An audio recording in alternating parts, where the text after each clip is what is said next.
The air in Nexus Station's auction district tasted like desperation and broken dreams. Marcus Vale pulled his worn jacket tighter against the artificial chill that seemed to seep from the metal walls themselves. The underground market sprawled. Before him in a maze of flickering neon signs and shadowed alcoves, where anything could be bought if you had enough credits and asked no questions. He shouldn't have been here. A cargo hauler with barely enough fuel to make the next system ad. No business in the high-stakes world of exotic acquisitions. But sleep had been elusive lately, filled with dreams of chains and corporate insignias, of choices made in desperation that still haunted his waking hours. The bottle of synthetic whiskey in his quarters wasn't providing the numbness it once had. The crowd thickened as he approached the main auction hall, a cavernous space carved from the station's industrial bowels. Voices merged into a cacophony of languages and dialects from across the known systems. Merchants in expensive suits rubbed shoulders with scarred mercenaries and wide-eyed collectors seeking their next prize. The scent of unwashed bodies mingled with expensive perfumes and the metallic tang of recycled air. Marcus found a spot along the back wall, content to observe. He'd attended auctions before, usually to bid on salvage equipment or spare ship parts, but tonight felt different.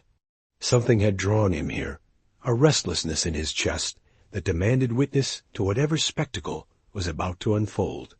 The auctioneer took his place on the raised platform, a thin man whose smile never reached his eyes. His amplified voice cut through the crowd's murmur like a blade through silk. Ladies and gentlemen, beings of all species and affiliations, welcome to tonight's special collection. We have items from the recently disbanded Kepler Mining Consortium, including some rather unique ... personnel. A chill ran down Marcus's spine. He'd heard rumors about Kepler's practices, whispers of genetic experimentation, and slave labor hidden behind legitimate mining operations. The consortium's sudden collapse 3 months ago had sent shockwaves through the outer systems, but apparently not before someone had salvaged their most valuable assets. The first few lots were standard fare, decommissioned mining equipment, crates of rare minerals, a handful of service androids in need of memory wipes. Marcus watched bidding wars erupt over industrial coolant systems and smiled grimly. Even in the depths of the galaxy's shadow markets, commerce found a way. Then the tone shifted. Now for something truly exceptional, the auctioneer announced, his voice dropping to a theatrical whisper that somehow carried to every corner of the hall. Lot 47, genetic hybrid, designation Zara 7, former property of Kepler's biological enhancement division. The cage that rolled onto the platform made Marcus's blood run cold. Inside, pressed against the far corner, was a figure that defied easy categorization. Humanoid in basic structure, but with skin the color of deep ocean water, marked by silvery patterns that seemed to shift in the harsh lights. Her hair fell in dark waves around her face, partially concealing features that were both alien and achingly familiar. But it was her eyes that stopped Marcus's breath. Even from across the crowded hall, he could see the intelligence burning there. Not the blank stare of a broken slave, or the wild desperation of a trapped animal. This being, this woman, looked out at her captors and tormentors with the cold calculation of someone cataloging targets. Impressive specimen, the auctioneer continued, rattling the cage with his gavel. Enhanced strength, speed, and reflexes. Highly trainable for a variety of ... applications. However, prospective buyers should note she's proven somewhat challenging to manage. 3 previous owners have met unfortunate ends. A ripple of nervous laughter ran through the crowd. Several potential bidders took visible steps backward. Marcus found himself moving forward instead, drawn by something he couldn't name. The alien woman, Zara, he reminded himself, tracked his movement with those remarkable eyes. For just an instant, their gazes met across the chaos of the auction hall. Time seemed to slow, the noise of the crowd fading to white noise. In that moment of connection, Marcus saw something that hit him like a physical blow. He saw himself, 10 years ago, chained in a corporate holding cell, awaiting transfer to a labor camp for the crime of defaulting on impossible debt. The same mixture of rage and resignation burned in her eyes that had once burned in his own. The same careful calculation of odds and opportunities. The same fierce refusal to surrender what remained of her dignity, even in the face of overwhelming odds. Opening bids start at 50,000 credits, the auctioneer announced. The hall fell silent. 50,000 was more than most small-time operators made in a year, for a challenging acquisition with a history of killing her owners. It was highway robbery. Even the collectors seemed hesitant, their earlier enthusiasm dampened by practical concerns. Come now, the auctioneer cajoled. Surely someone here appreciates the potential of such a unique specimen. 40,000? 30? Still nothing. The crowd shifted restlessly, attention already drifting toward whatever lot would follow. Marcus watched Zara's face carefully. Had he imagined the slight tightening around her eyes? The almost imperceptible straightening of her shoulders? She was preparing herself for whatever came next, steeling herself for another disappointment. In a life that had clearly held too many. 20,000, the auctioneer tried again, desperation creeping into his professional demeanor. Surely someone— Marcus's hand rose before his conscious mind had made the decision. The movement felt automatic, inevitable, like the motion of planets around distant stars. 20,000, he called out, his voice carrying clearly across the suddenly quiet hall.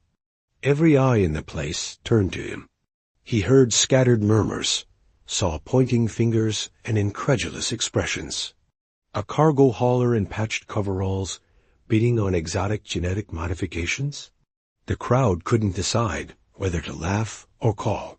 Station security. The auctioneer's relief was visible even from the back of the hall. 20,000 to the gentleman in the back. Do I hear 25? Silence. Even the merchants and collectors, who might have afforded higher bids, seemed content to let the foolish human take his chances with a proven killer. Better him than them, their expressions seemed to say. 20,000, going once, twice, The gavel fell with a sharp crack that seemed to echo from the metal walls. Sold to bidder 847. Marcus felt the weight of dozens of stairs as he made his way to the payment station. His hands were steady as he transferred the credits, nearly his entire savings, accumulated over 5 years of hauling cargo through the galaxy's forgotten corners. The transaction felt surreal, like something happening to someone else. By the time he reached the cage, most of the crowd had dispersed to pursue other interests. The auctioneer handed him a datapad with ownership documents and a warning about proper containment procedures. Marcus barely glanced at either. Zara watched him approach with wary eyes, her body coiled tight as a spring. She didn't cower or plead or make any sound at all. She simply waited, ready for whatever new horror awaited her. Marcus looked at the cage's electronic lock, then at the datapad in his hands. The unlock code scrolled across the screen in standard galactic script. 20,000 credits for a sentient being, reduced to a line of text and a digital signature. He entered the code. The lock disengaged with a soft chime, and the cage door swung open on silent hinges. Then he did something that made Zara's carefully controlled expression flicker with confusion. He stepped back, giving her space, giving her room to choose. "You don't have to come with me," he said quietly, his words meant for her alone. "The door's open. But if you want to leave this place, my ship's in docking bay 12. He turned and walked away without looking back, trusting instinct over common sense. Behind him, he heard the soft whisper of bare feet on metal deck plates. 3 steps back, matching his pace exactly. Neither of them spoke as they left the auction hall together. There would be time for words later, when trust had grown from the fragile seed of one impulsive choice. For now, it was enough that they were walking toward something new, something unknown, something that belonged to them both. The stars were waiting. Zara had lived in cages for so long that the concept of walls without bars felt foreign against her skin. The cargo ship Wanderer hung around her with mechanical life, its corridors narrow but unbarred, its doors sealed but not locked. She moved through the vessel like smoke, silent and watchful, cataloging every surface, every potential weapon, every possible escape route. 3 days had passed since the auction hall. 3 days of careful observation, of testing boundaries. That didn't seem to exist. The human Marcus, she'd learned from overheard communications with Port Authority, went about his routines with methodical precision. He maintained the ship's systems, prepared simple meals, offered her food and water without ceremony or expectation. He never commanded, never ordered, never even suggested dot. It was the most terrifying kindness she had ever experienced. From her chosen corner in the ship's main compartment, Zara watched Marcus work at the navigation console. His movements were economical, practiced, each gesture serving a purpose. No wasted motion, no theatrical displays of dominance. She found herself studying the line of his shoulders, the way his fingers moved across the control surfaces with gentle confidence. Her previous owners had been different. The collector who'd purchased her from Kepler had treated her like an exotic pet, expecting gratitude for gilded chains. The crime boss who'd won her in a card game had demanded entertainment through violence, pitting her against others for sport. The corporate executive who'd acquired her as a bodyguard had used pain as motivation, electric shocks to ensure compliance. All of them had underestimated what she was capable of when pushed beyond her breaking point. Marcus seemed to understand something they hadn't. Power freely given was more valuable than power taken by force. But understanding didn't equal trust, and Zara had learned that survival depended on constant vigilance. She tracked his every movement as he prepared the evening meal, noting how he kept his back turned to her while working at the food preparation unit. Vulnerable, exposed. Any of her previous owners would have demanded. She remained restrained during such moments. Marcus simply hummed an old Spacer's tune under his breath, occasionally glancing in her direction with those steady gray eyes. "Should be ready in a few minutes," he said, stirring something that smelled like actual protein rather than the synthetic substitutes she was accustomed to. Found some real vegetables at our last port. Figured they were worth the extra credits. Zara didn't respond. Speech felt dangerous, too much like communication.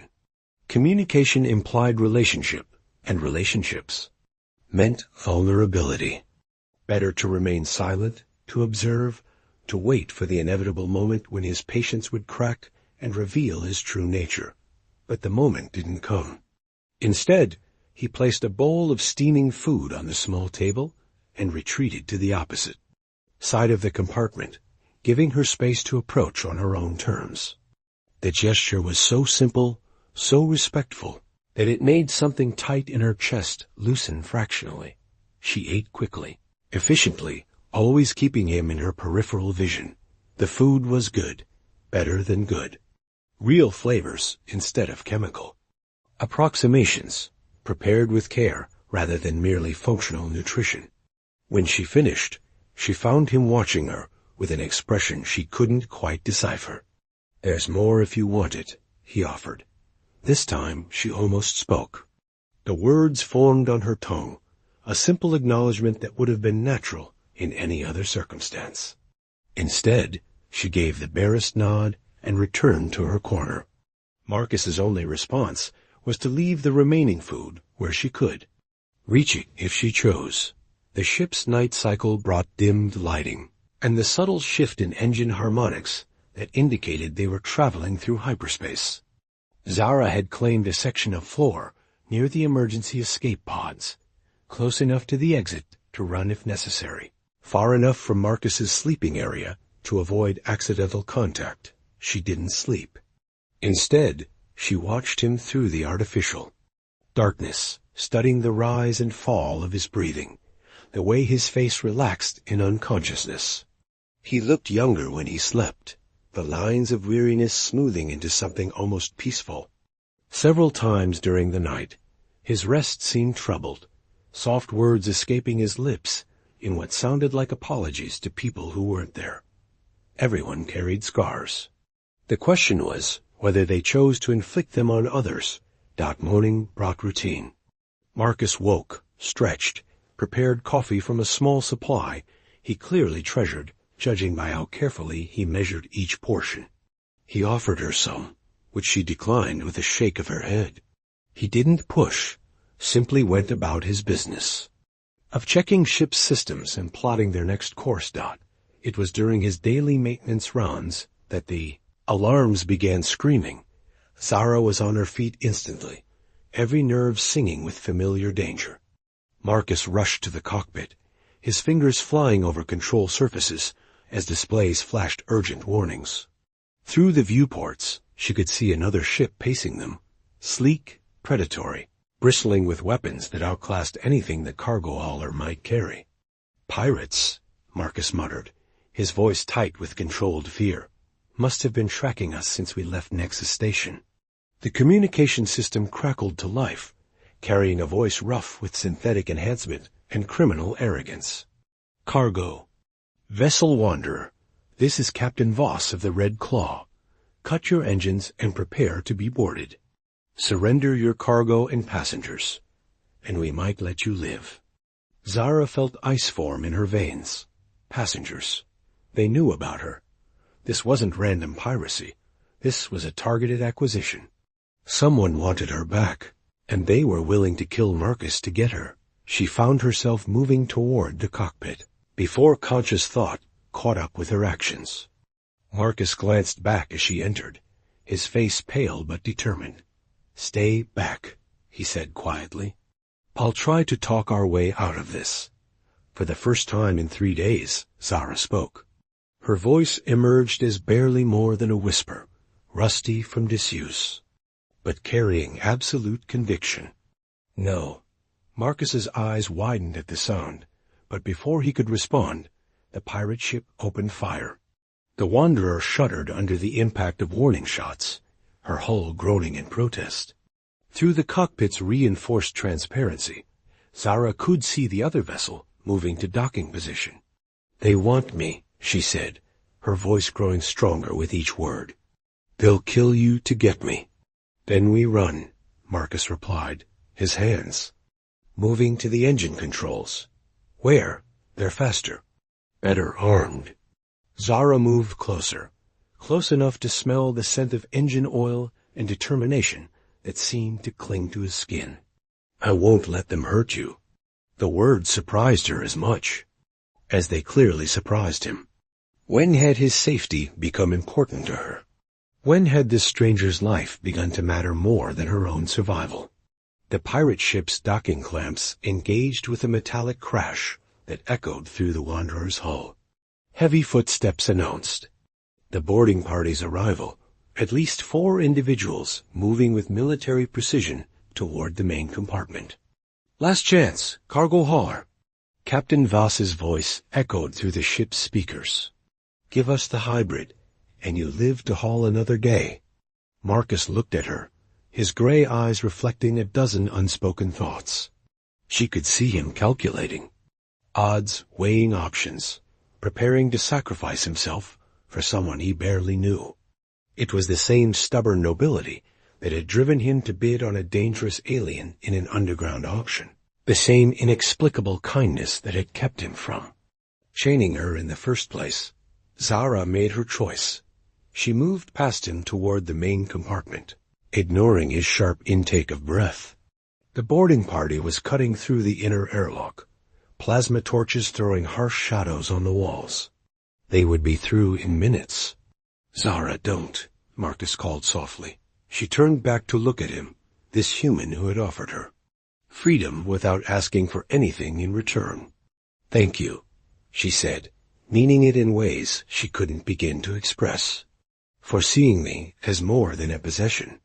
Then she was moving, her enhanced physiology carrying her through the ship's corridors, faster than human eyes could track. The pirates had made a critical error in their assumptions. They expected to find a broken slave, cowed by years of abuse and eager to submit to new masters. Instead, they found a predator who had finally found something worth protecting.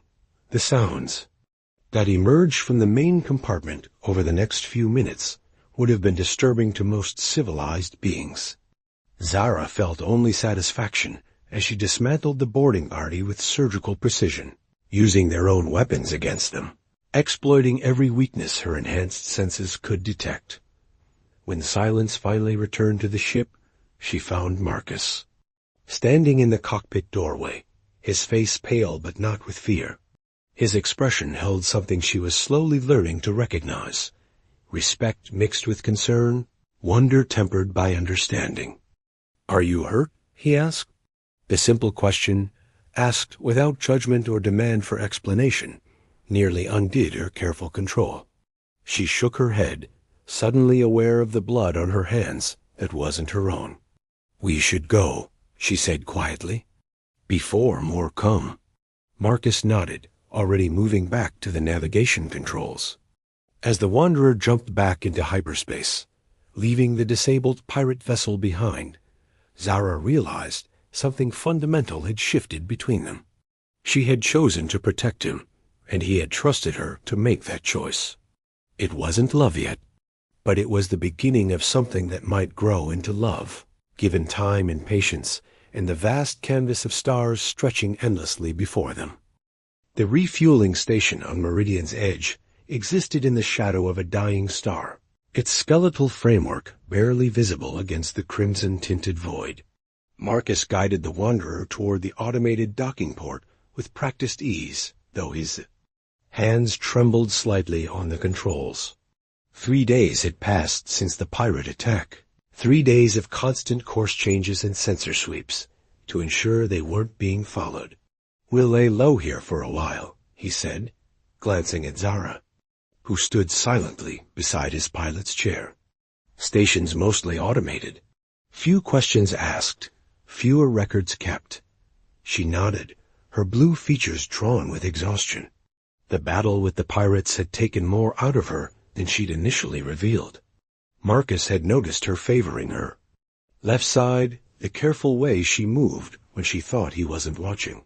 Pride he recognized, the same stubborn refusal to show weakness that had once nearly killed him in a corporate labor camp, the docking procedure completed with mechanical precision, magnetic clamps securing the ship to the station's umbilical. Through the viewport, Marcus could see the station's interior, a maze of storage tanks, processing units, and minimal living quarters designed for efficiency rather than comfort. Perfect for 2 people who needed to disappear for a while. "I'll handle the fuel purchase," Marcus said, rising from the pilot's seat. "You should rest. Get those wounds looked at." Zara's eyes flashed with something that might have been annoyance. "I'm fine." "No, you're not." The words came out more forcefully than he'd intended, carrying 3 days' worth of suppressed worry. "You've been holding your left arm differently since the fight. And don't think I haven't noticed the way you wince when you think I'm not looking." For a moment, they stared at each other across the small cockpit.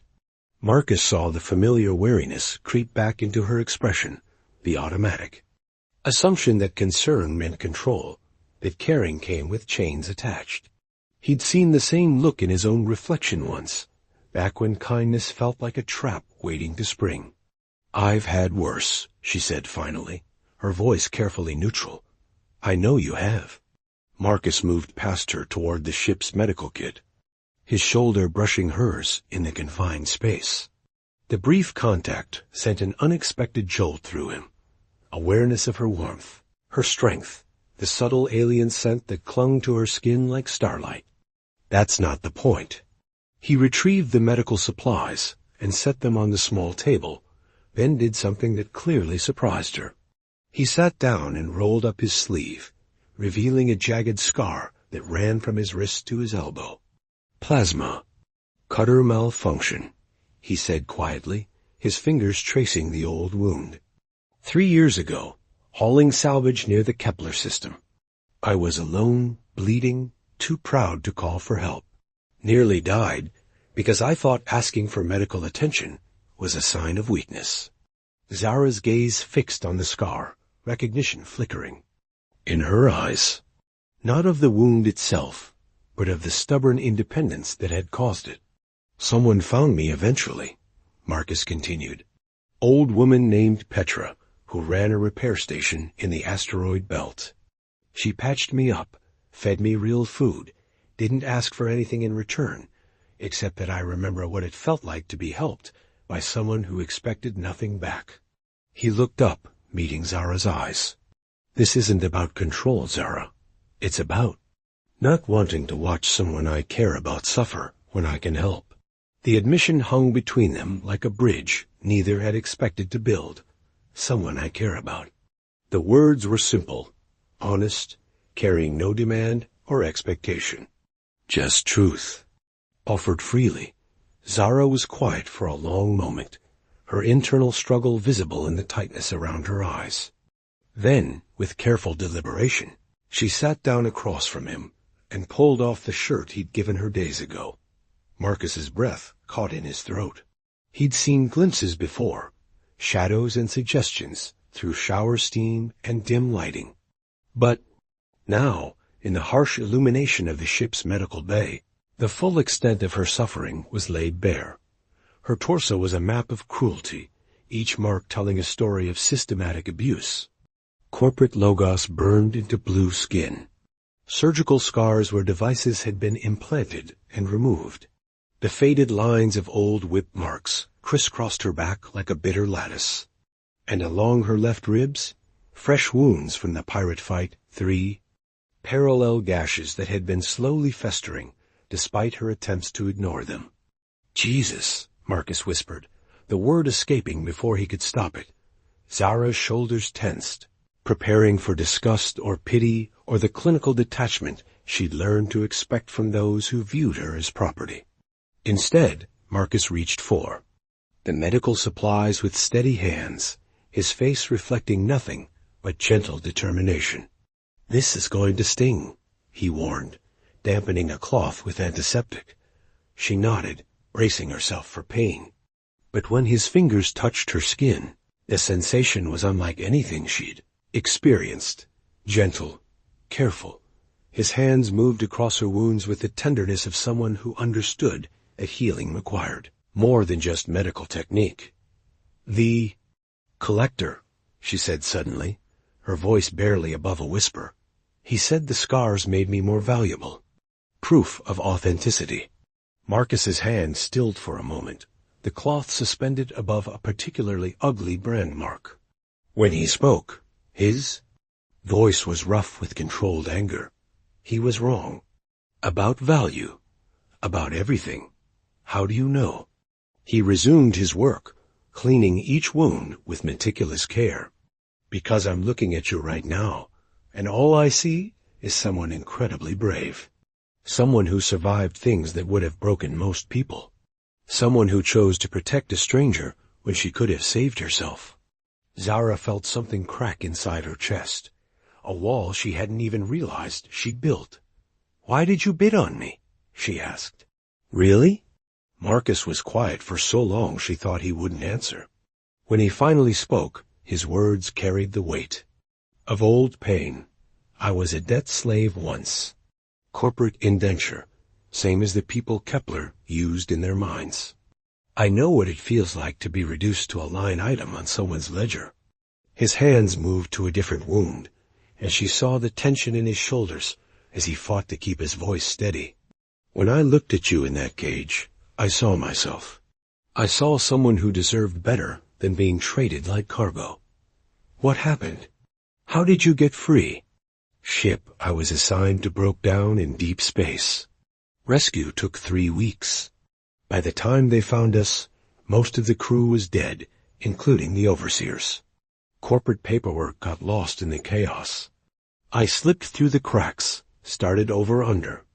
A new identity. He applied a healing gel to the cleaned wounds, his touch impossibly gentle. Pure luck. But you, what you did to those pirates, the way you've survived, everything they put you through, that's not luck. That's strength. Zara found herself studying his face as he worked. The concentration in his gray eyes, the careful set of his mouth, the heat in his mouth. Way he moved as if her comfort mattered more than efficiency. When was the last time anyone had touched her without wanting to hurt her or use her? I killed them, she said quietly, testing the words between them like a bridge she wasn't sure would hold her weight. The pirates? Marcus glanced up briefly, then returned to his work. Good. They would have killed me and sold you to whoever's paying bounties. You protected us both. Doesn't it bother you? What I'm capable of? This time he did stop, his hands resting gently on her ribs as he met her eyes. Zara, you could have killed me a dozen times since we left Nexus Station. Instead, you chose to trust me. That tells me everything I need to know about who you really are. The medical treatment was finished, fresh bandages applied with professional competence. But neither of them moved away. Zara became acutely aware of Marcus's proximity, the warmth of his hands still resting against her skin, the way his breathing had changed as he looked at her. Marcus, she whispered, not sure what she wanted to say. I know, he replied, understanding. Somehow, I know this is complicated. I know you need time. I'm not asking for anything you can't give. But she was already moving, her hand rising to cup his cheek. His skin was warm beneath her palm, rough with stubble, achingly human. When had she started thinking of him as beautiful? When had his safety become more important than her own? What, if I want to give it? She asked. He leaned into her touch, his eyes closing briefly. Then we take this one day at a time. No rush, no pressure. Just ... us. She leaned forward, closing the distance between them until their foreheads touched. The gesture was intimate, without being sexual, a promise of connection that went deeper than physical desire. I've never ... She started, then stopped, unsure how to explain that every touch she'd known had been tainted with ownership or violence. We'll figure it out together, Marcus said softly. All of it. There's no timeline, no expectations. Just two people who found each other in the dark. Zara felt tears she didn't know she could still shed building behind her eyes. When was the last time she'd cried? When was the last time she'd felt safe enough to be vulnerable? Thank you, she whispered against his skin. For what? For seeing me, for all of it. They stayed like that for a long time, her scars hidden beneath fresh bandages, his old wounds eased by shared understanding. Outside, the dying star painted, the station in shades of amber and crimson. But inside the Wanderer, two damaged souls had found something worth healing for. Tomorrow would bring new challenges, new dangers. But tonight, they had each other, and the infinite possibility of stars yet to be explored together.